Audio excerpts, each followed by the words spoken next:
Allah tuh zatnya, kalau kita ke teman bilangnya orangnya gitu ya. Allah itu zatnya nggak enakan. Apa bukti Allah nggak enakan? Tuh buktinya tuh ayat sebelum tentang pengubahan kiblat. Allah mengatakan raufun, dirinya tuh rauf, artinya rauf itu nggak enakan. Apa wujud nggak enakan Allah? Salah satunya ayat tentang puasa. Itu Allah nggak enakan banget tuh.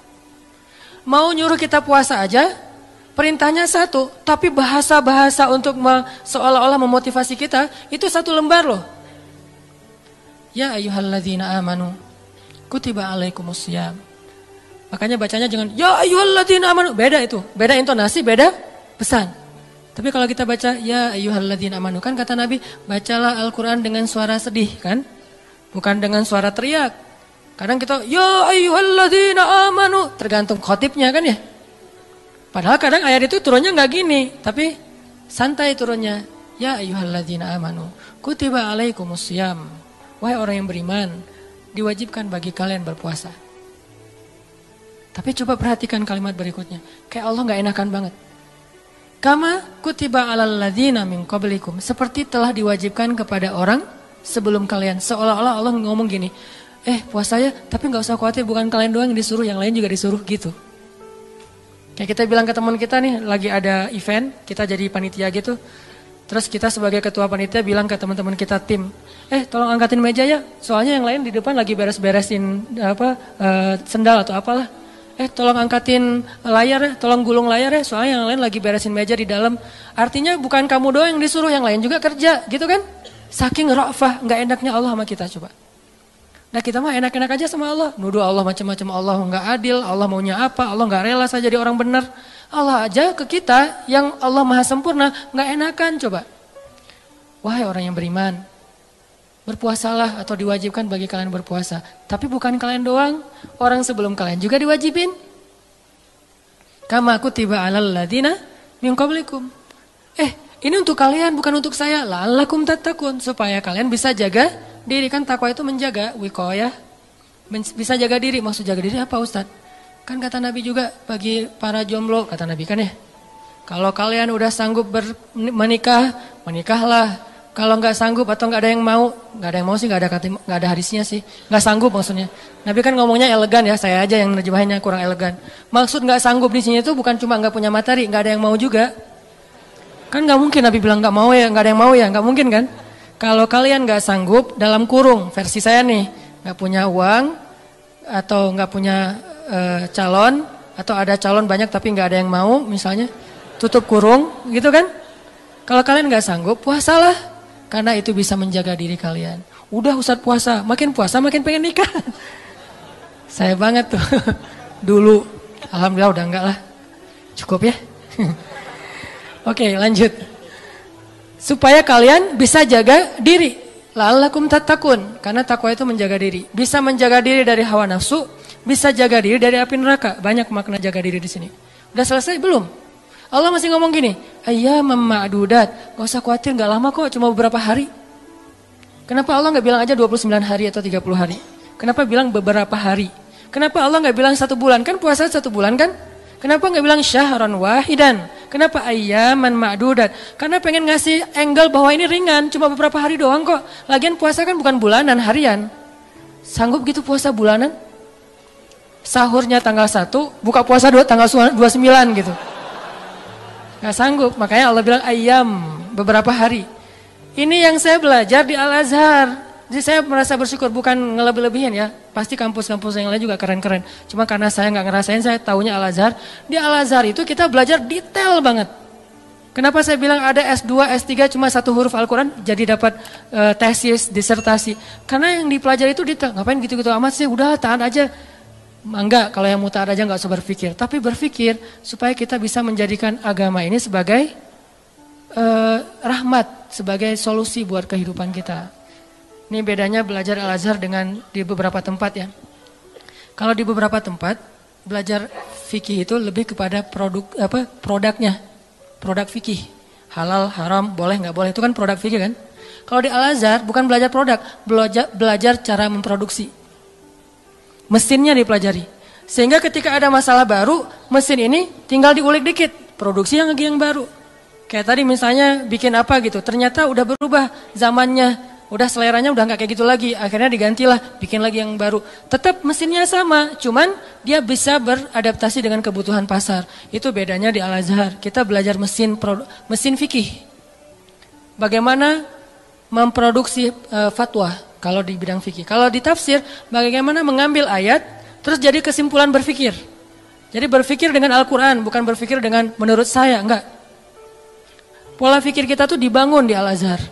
Sehingga pas kita dengerin dosen ngomong, benar-benar itu calangapan benar tuh. Karena ilmu dosen-dosen di sana tuh luar biasa. Kalau ngomong tuh kayak seolah-olah dia udah kuasai seluruh Al-Quran. Jadi Al-Quran itu diambil tuh sepotong-sepotong dikumpulin, jadilah satu menu makanan. Tuh gitu di Al-Azhar teh. Intinya yang saya pengen sampaikan kepada teman-teman, jangan ngelihat Allah kayak ngelihat makhluk. Karena nanti jadi salah paham. Jangan banyak minta lah, gak enak sama Allah. Justru Allah itu gak enak kalau gak diminta. Allah senang banget kalau kita minta. Dan Nabi yang paling banyak meminta ke Allah namanya Ibrahim. Sehingga disebut Inna Ibrahim la'awwahun halim. Apa arti awwah? Bukan awwah ya. Awwah artinya da'a, suka berdoa. Dan di Al-Quran itu Nabi yang paling banyak kalimat doanya kan Ibrahim kan. Dikit-dikit ya Rabbi, ya Ilahi, ya Allah. Selain Musa, awwahun da'a, suka berdoa. Gitu juga tadi dalam kasus surga neraka. Ada orang bilang, saya emang gak takut sama neraka. Setan aja, iblis takut sama neraka. Kita lebih garang daripada iblis? Enggak. Iblis itu udah paling, kalau dibilang bejat, paling bejat mah iblis. Udah gak ada lagi lebih bejat daripada iblis. Udah gua mah lebih bejat dari iblis, gak ada. Iblis itu paling bejat tuh udah. Jadi kalau ada manusia, gimana pun dia bejat masih kalah sama iblis. Yang paling soleh itu adalah Muhammad SAW. Walaupun yang paling suci adalah malaikat. Tapi yang paling soleh, beda suci sama soleh ya. Karena orang soleh bisa aja ada kesalahan. Nih berpikir nih. Orang soleh tetap ada kesalahan. Kalau suci gak ada kesalahan. Dan gak ada manusia yang suci. Yang ada manusia yang soleh. Nabi bukan suci, maksum, terjaga. Kesalahan tetap ada, tapi bukan dosa. Karena Nabi tidak berbuat dosa, karena maksum. Tapi kesalahan, beliau bermasa muka. Beliau salah memutuskan tentang perkara tawanan perang dalam perang surat Al-Anfal. Beliau salah misalnya keliru. Bukan salah, keliru dalam masalah sikap kepada orang-orang yang belajar kepada beliau. Terus didatangin orang-orang kafir Quraisy yang belajar suruh mojok dulu, ditegur sama Allah. Ayat teguran ke Nabi itu banyak loh. Termasuk beliau karena pengen nyenengin istri-istrinya lagi cemburu. Nabi bilang, ya udah deh, saya gak akan minum madu lagi. Kan baru pulang nih dari rumah salah satu istrinya. Ketemu istri yang Aisyah. Aisyah nanya, dari mana aja sih kok lama banget datangnya? Itu dari rumah Sofia. Ngapain sih di sana terus? Kan dia tuh maksudnya pendek gitu. Udahlah, makan apa sih? Dikasih apa di sana? Emang makanannya enak banget ya? Enggak, cuma minum madu doang. Wah, enggak enak, pasti madunya enggak bener nih. Mulutnya enggak enak tuh. Akhirnya Nabi bilang, ya udah mulai sekarang saya enggak akan minum madu lagi. Demi menyenangkan Aisyah. Turun ayat. Wahai Nabi, kenapa kamu mengharamkan apa yang Allah halalkan demi menyenangkan istrimu? At-Tahrim. Yang paling soleh di muka bumi dan di dunia akhirat dan langit bumi nih, Nabi Muhammad. Tapi yang paling suci, malaikat. Di sini ketahuan, oh ternyata orang soleh juga bisa ngelakuin kesalahan. Kalau Nabi kesalahan, kekeliruan, kalau kita kesalahan. Tapi dia langsung recovery, balik. Gak ada yang suci. Fala tuzakku anfusakum. Jangan kalian menganggap diri kalian suci. Tapi yang paling bejat adalah iblis. Kemudian setan. Setan ini minal jinnati wan nas, ada jin, ada manusia.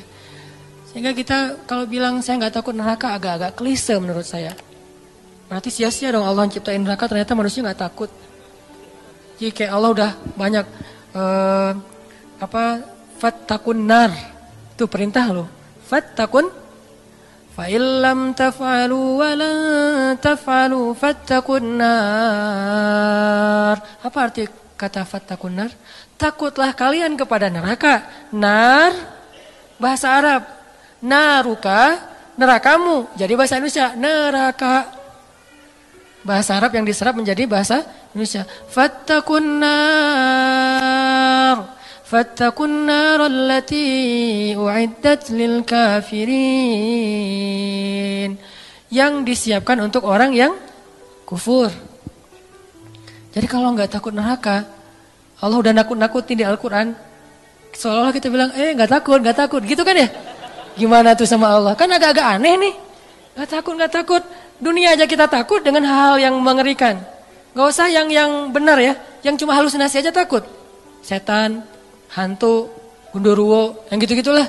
Gitu aja bisa bikin kita takut, padahal itu nggak nyata. Nyata nggak sih? Saya belum pernah lihat, alhamdulillah ya. Nggak tahu kalau ngelihat, Ustadz juga kan manusia. Artinya yang nggak nyata-nyata amat aja kita takut. Giliran yang nyata, Allah sendiri suruh kita takut, malah nggak takut, kan agak klise nih. Pasti pola pikirnya nggak menyeluruh nih, belum lengkap, belum utuh. Surga, biasa aja, nggak pengen surga. Seolah-olah kita ngeremehin surga itu nggak berharga. Surga itu kata Nabi adalah ala sil'atallahi ghaliyah, ala sil'atallahi lil jannah. Harta Allah yang paling berharga itu adalah surga, bukan dunia. Dunia aja kita pengen, masa surga enggak? Padahal kata Allah, dunia ini nggak ada apa-apa dibandingkan surga. Klise lagi kan? Kita pengen surga dan Allah senang kita pengen surga. Kita takut neraka dan Allah senang kita takut neraka. Karena semua itu bagian dari yakin kita kepada Allah. Cuman jangan hanya di lisan, harus di hati. Kita, kenapa kamu sholat 5 waktu? Kalau saya nggak sholat ntar diazab kubur. Nggak apa-apa. Kenapa kamu sedekah? Karena pengen dapat pahala banyak. Nggak apa-apa. Wah, kalian mah nggak ada yang tulus. Dan saya mah kalau sholat, sedekah segala macam bukan karena surga neraka. Saya sholat dan segala macam karena cinta sama Allah. Nggak ada tolak belakangnya antara satu dengan yang lain. Cinta bagian dari iman, takut bagian dari iman, berharap bagian dari iman. Kan iman itu ada 60-an cabang. Termasuk malu, bagian dari iman. Sehingga nggak perlu dibentur-benturin, ambil yang sebagian, buang yang lain, nggak. Terus gimana nih? Orang beriman juga berderajat. Lahum darajatun. Ada yang imannya baru malu doang nih. Ada yang imannya udah malu plus takut. Ada yang imannya udah malu plus takut plus berharap. Ada yang iman, malu, takut, berharap, cinta. Terus nambah-nambah. Karena darajatun. Manusia itu berderajat-derajat di antara orang yang beriman. Setelah Allah bilang ulaika humul mu'minuna haqqa, Allah bilang lahum darajatun. Mereka bertingkat-tingkat. Jadi teman-teman, coba kita bayangin bahwa Allah itu memang kangen sama kita. Allah tersenyum kepada hambanya. Dulu ada beberapa orang yang mungkin karena salah paham maksud saya, pernah dalam tanda petik tahzir lah ya. Dulu saya pernah mengalami masa-masa tahzir tapi dicuekin. Katanya Allah senyum. Apa Anda waras? Allah kok senyum? Ada banyak hadis Allah tersenyum. Salah satu hadis Allah tersenyum itu hadis tentang doa safar kan? Ketika Ali bin Abi Thalib naik ke atas kendaraan bilang Allahu Akbar.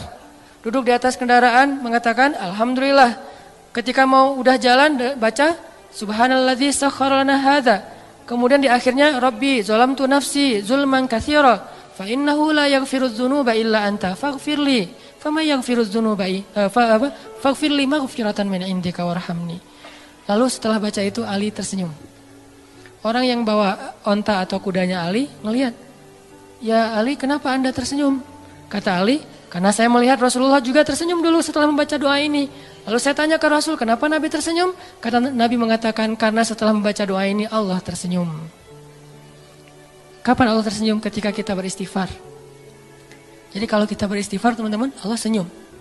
Cuman gimana senyumnya Allah? Laisa kamitslihi syai'. Allah nggak sama dengan makhluk. Cuman kita yakin Allah tersenyum. Gimana bentuk senyumnya nggak usah dibayang-bayangin.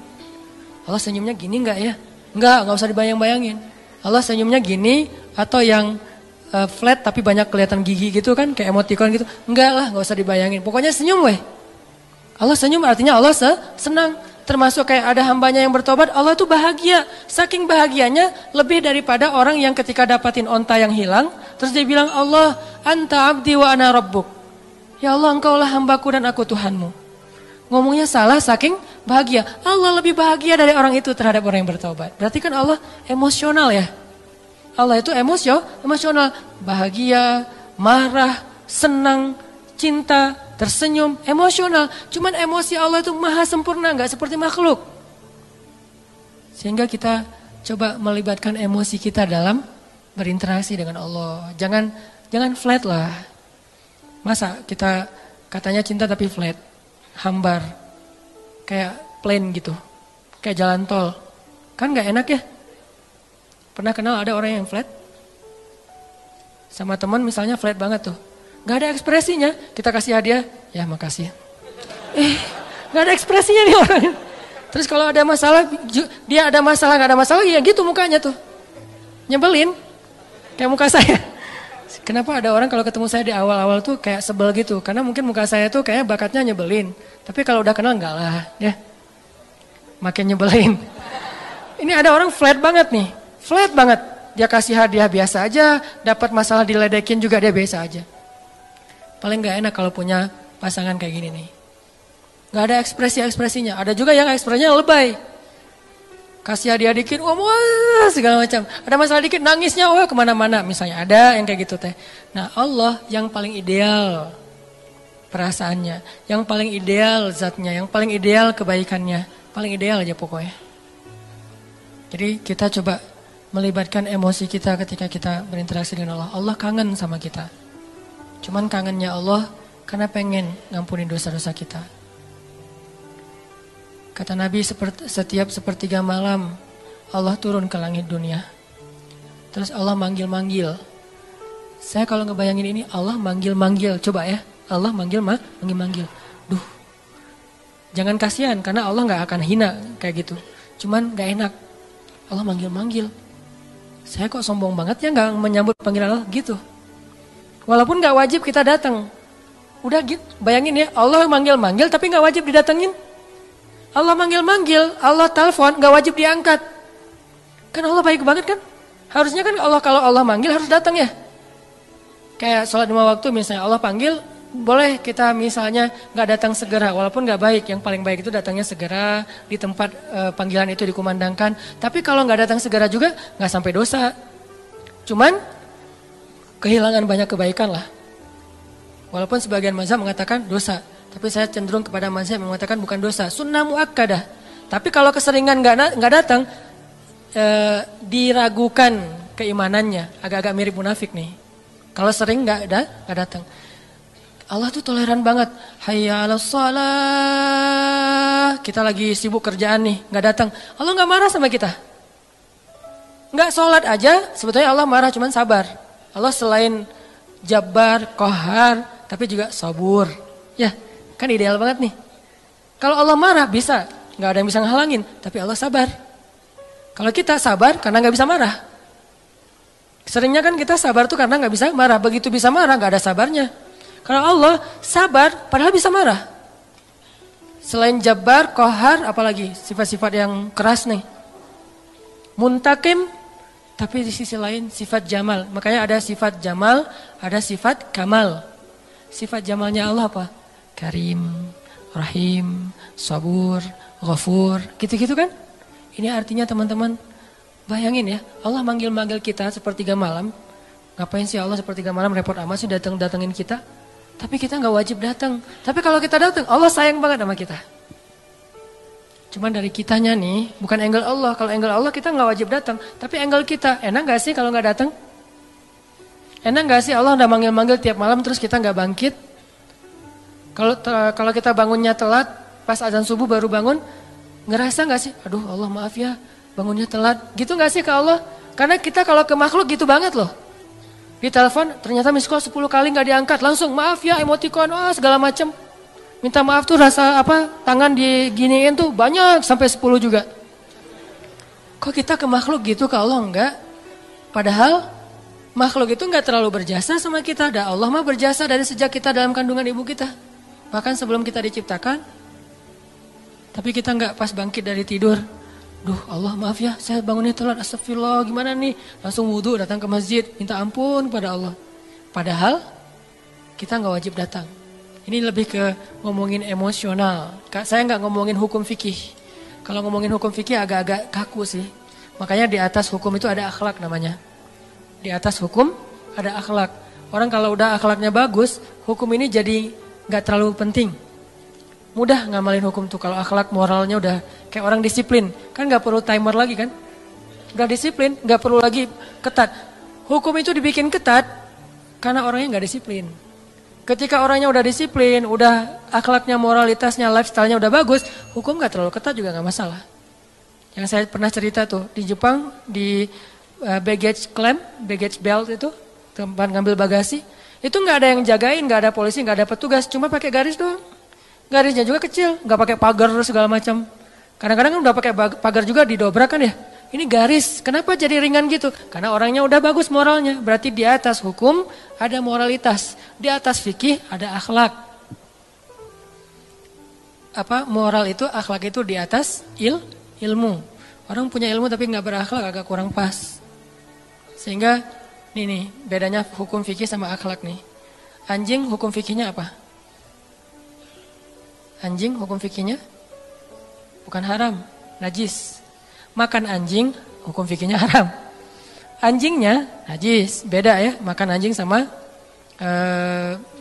anjingnya. Anjing dalam fikih itu najis.